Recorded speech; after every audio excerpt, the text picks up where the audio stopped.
이 시간 각 가정과 처소에서 함께 수요예배를 드리는 모든 성도님들께 주님의 은혜와 평강을 빕니다. 다 함께 찬송가 405장으로 주님께 영광을 돌리겠습니다.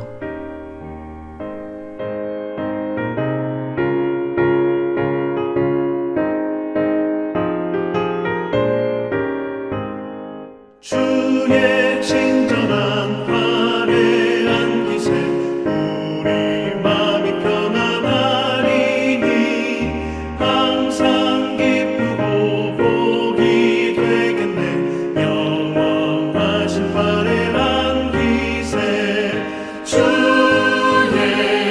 발에 그 크신 발에 안기세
오늘 함께 나눌 말씀은 신약성경 요한복음 7장 37절에서 39절까지의 말씀입니다. 제가 하나님 말씀을 받들어 읽겠습니다. 명절 끝날 곧 큰 날에 예수께서 서서 외쳐 이르시되 누구든지 목마르거든 내게로 와서 마시라. 나를 믿는 자는 성경의 이름과 같이 그 배에서 생수의 강이 흘러나오리라 하시니 이는 그를 믿는 자들이 받을 성령을 가리켜 말씀하신 것이라. 예수께서 아직 영광을 받지 않으셨으므로 성령이 아직 그들에게 계시지 아니하시더라. 아멘. 사랑하는 성도 여러분, 명절 잘 보내고 계신지요? 벌써 추석 명절 끝날입니다. 오늘 본문을 보면 예수님께서 유대인들의 명절 끝날에 외치셨던 말씀이 기록되어 있습니다. 37절 말씀을 다시 보시면 명절 끝날 곧 큰 날에 예수께서 서서 외쳐 이르시되 누구든지 목마르거든 내게로 와서 마시라. 나를 믿는 자는 성경의 이름과 같이 그 배에서 생수의 강이 흘러나오리라.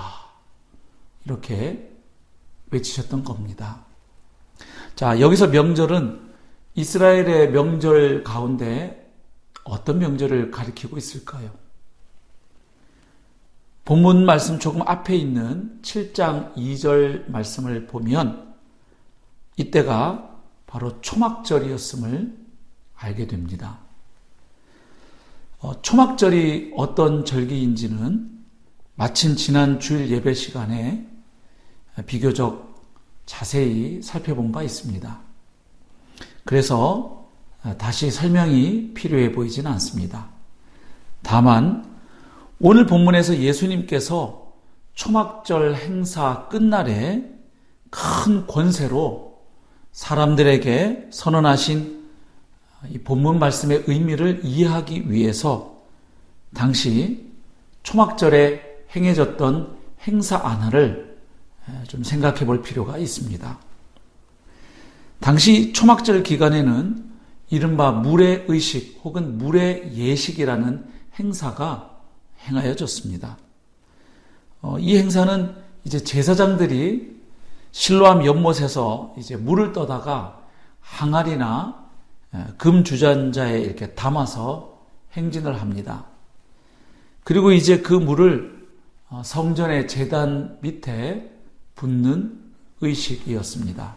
좀 더 구체적으로 말씀드리면 초막절이 시작되는 이제 첫째 날부터 여섯째 날까지 제사장들이 앞장을 섭니다. 그리고 이제 성전에 올라온 유대인들도 동참해서 행렬을 이룹니다. 그렇게 해서 하루에 한 번씩 실로암 연못에서 물을 길어다가 성전의 제단 밑에 부었던 것입니다. 그런데 일곱째 날에는 이와 같은 행렬을 7번 연속적으로 행합니다. 그리고 예식 중에 이사야 12장 3절에 기록된 말씀, 그러므로 너희가 기쁨으로 구원의 우물들에서 물을 기르리로다 하는 노래를 부릅니다. 또한 시편 113편에서 118편까지의 찬송을 올려드리면서 하나님께 감사와 소망의 기도를 드리는 의식이었습니다. 이런 의식은 과거에 이스라엘 백성이 그 물이 귀한 광야 생활할 때, 그때 하나님께서 이제 바위에서 물이 나오게 하셔서 그 물이 강같이 흐르게 하신 그 일을 기념하는 것입니다. 또한 동시에 앞으로의 큰 수확을 위해서 비를 내려달라고 하나님께 기원하는 행사였던 것입니다. 그리고 모든 예식이 끝나고 난 다음 날에는 이제 안식일처럼 일체의 노동을 금하고 온 회중이 성회로 모입니다. 그래서 하나님께 희생 제물을 드림으로 절기의 마지막을 마무리했던 것이죠. 이날에는 지난 일주일 동안 날마다 성전 제단에 부었던 그 이른바 물의 예식을 행하지 않았습니다.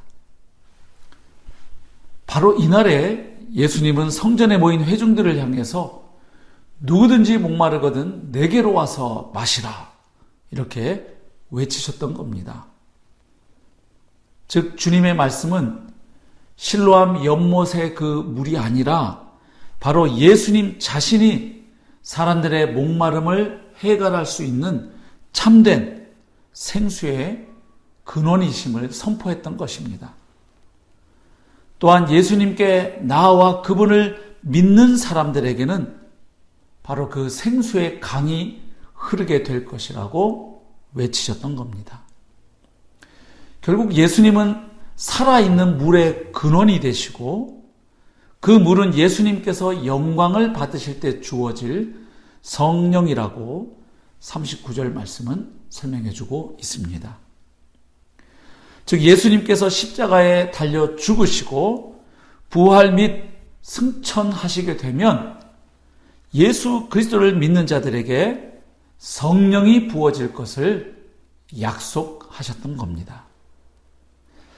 구약 성경 스가랴 14장 8절 말씀과 에스겔서 47장 1절에서 5절 말씀을 보면 이제 그 성전에서부터 물이 흘러 나올 것을 말씀합니다.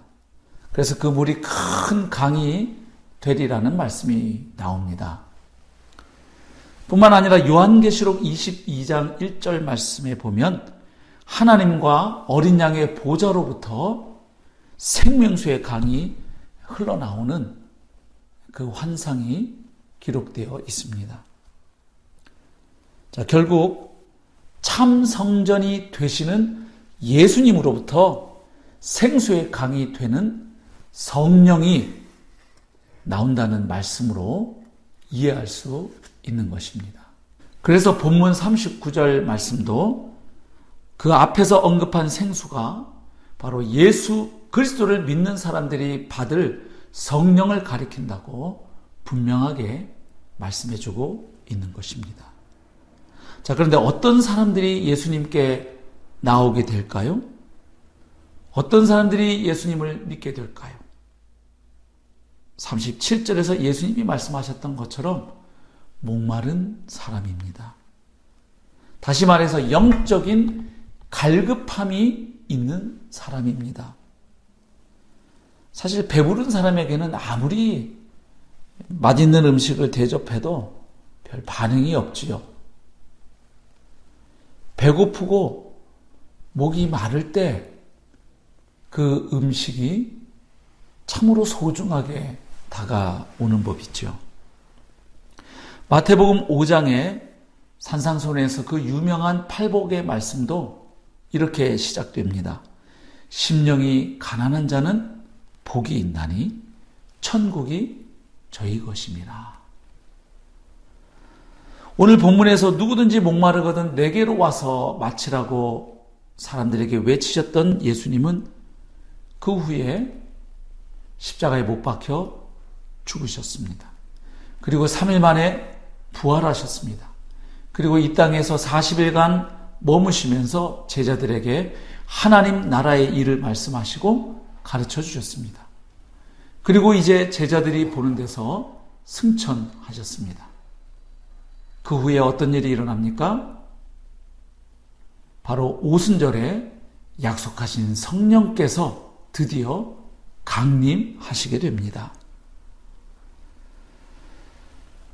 그래서 이제 예수 그리스도를 믿는 사람들에게는 성령이 내주하십니다.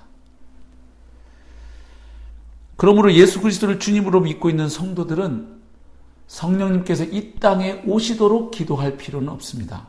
왜냐하면 이미 오순절에 성령은 이 땅에 강림하셨고 그 이후 예수 그리스도를 믿는 모든 사람들에게 내주하시기 때문입니다. 그러므로 우리가 기도해야 할 제목이 한 가지 있다면 그것은 성령님 오시옵소서 하는 기도가 아니라 이미 내 안에 계신 성령으로 말미암아 내가 충만해지기를 기도해야 할 것입니다. 즉 성령의 충만을 사모하며 기도해야 할 것입니다. 오늘 본문에서 말씀하듯 가난한 마음, 갈급한 심령, 사모하는 심령으로 성령 충만을 위해서 기도하는 복된 성도님들 되시기를 소망합니다.